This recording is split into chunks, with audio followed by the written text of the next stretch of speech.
সালের 5ই June state bank of ইন্ডিয়ার মালদা ব্রাঞ্চে আমার কাউন্টার থেকে 53,000 টাকা চুরি করে চোর সিসিটিভিতে ধরা পড়ে।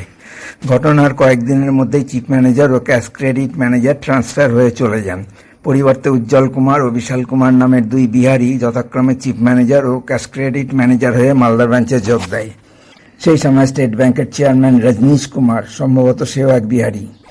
উজ্জ্বল কুমার প্রথম দিন সিসিটিভি ফুটেজ দেখার পরেই আমার সঙ্গে খুব বাজে ব্যবহার করলেও আমাকে বলেছিল যে ব্যাংকই চোরের বিরুদ্ধে আইনি পদক্ষেপ নেবে এবং চুরি হওয়া টাকাটা উদ্ধার করে আমাকে ফেরত দেওয়া হবে। কিন্তু উজ্জ্বল কুমার তথা ব্যাংক 1.5 মাসেও কোনোটাই করেনি। আমি টাকা চাইতে শুরু করলে উজ্জ্বল কুমারের উত্তর দেওয়ার ভাষা ও ভঙ্গি ক্রমশই কর্কশ হতে থাকে।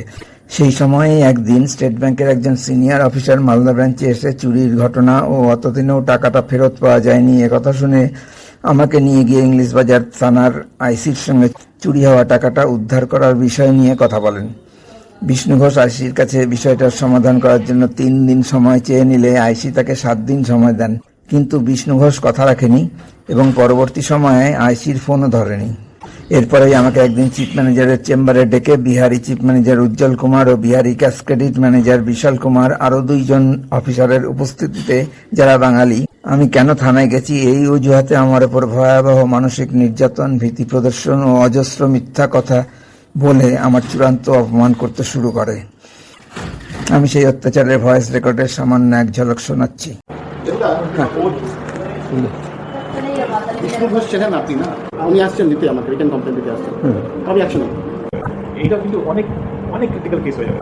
এইটা কিন্তু অনেক অনেক ক্রিটিক্যাল কেস হয়ে যাবে। যদি এই ব্যবসায়টা কোনো কারণে চলে যায়, যদি কোনো কারণে চলে যায়, ইউ উইল হেল্প অ্যাকাউন্টেবল। আমি একদম ক্লিয়ার কথা বলে দিই।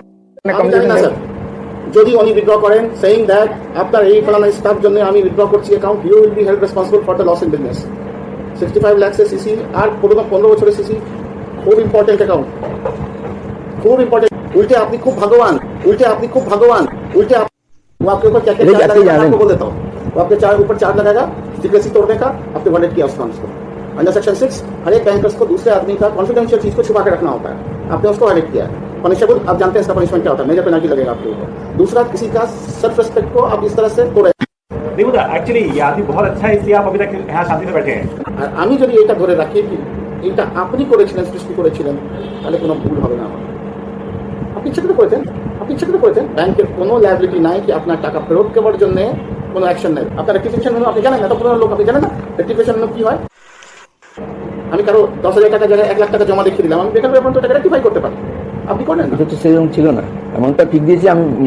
ফার্স্ট থিং ইজ আপনার টাকা যদি শর্ট হয়েছে, নাম্বার 1 পুরো ছানবিন করবেন কেন শর্ট হয়েছে। আমাদের এই জিনিসটা জানেন না। এই 4 লাখ টাকা রিসিভ করে আপনি 4,53,000 উনি আপনাকে যে কমপ্লেন লেটার দেবেন, আমি ইনস্ট্যান্ট আপনার উপর অ্যাকশন নেব। ইনস্ট্যান্ট, আমি 1 মিনিট দেরি করবো না। কেন আমি যদি দেরি করি তাহলে আমি প্রবলেম হবে। নমস্কার, আরে না পাচ্ছি। আচ্ছা, এতটা কনভিন্স ওই লোকটাকে আমরা করে রেখেছিলাম। ও বললো আমি সিসিটিভি ফুটেজ দেখে টাকাটা জোগাড় করে রেখে দিয়েছি। एक 65 लाख का प्रपोजल लाने में एक RMME का तो दिन नहीं है लाना प्रपोजल। आपका राइट हैंड मुझे लेफ्ट साइड में दिखाई देता है। मुझे रिटर्न में दीजिए ना कि बैंक को उसके अगेंस्ट में लीगल एक्शन लेना है, मुझे दीजिए लिख के। আপনি যবে লিগ্যালাইজ করবেন কোনো জিনিসকে, তো আমিও সবাইকে বলছি মোটামুটি আমাকে ওই জোনে, যে জোনে আমি ছিলাম ওই জোনে দয়া করে ফেলেন না। আমি সব সময় ওই বাজে অ্যাকশন নেওয়ার জন্য গিয়েছিলাম। আপনি এবারে আমাকে স্পেশালি দেখে বলছেন কি আপনার ক্ষতি হয়ে যাবে, আপনার ক্ষতি হয়ে যাবে, আইদার আপনার ক্ষতি আমি করে দেবো, তুই বাঁচতে চান তাহলে বাঁচুন, তাহলে বাঁচুন, আমি তো বাঁচবো। আর আমি বাঁচতে গেলে যদি আপনার কোনো কষ্ট হয়ে যায় তাহলে আমার কোনো ই নেই। আপনি আমাদের টানছেন, ওনাকে টানছেন, 2 জনকে टांचन।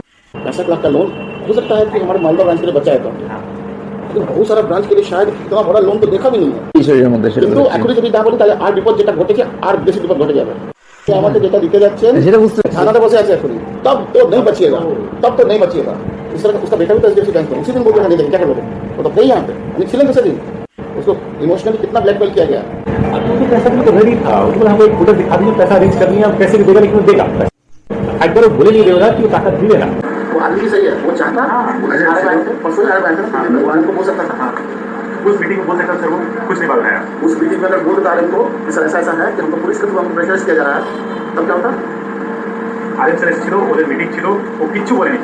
2000 में বলেছে কাজ কাস্টমারদের। হ্যাঁ, আর উল্টো পেছনে বসেছিল অনেকটা। হ্যাঁ, কোনো ওয়ে আউট বা কোনো মানে আমি আর ঠিক আছে আমি সারেন্ডার করে দিলাম আমি এখানে নাই, আমি এটাতে আর বৃহস্পতি কভার ফোন আমার করেছি আপনাদের জন্য। আমি আমার ওয়াইফের ফোন করতে দেখে নিই স্টাফ ফার্স্ট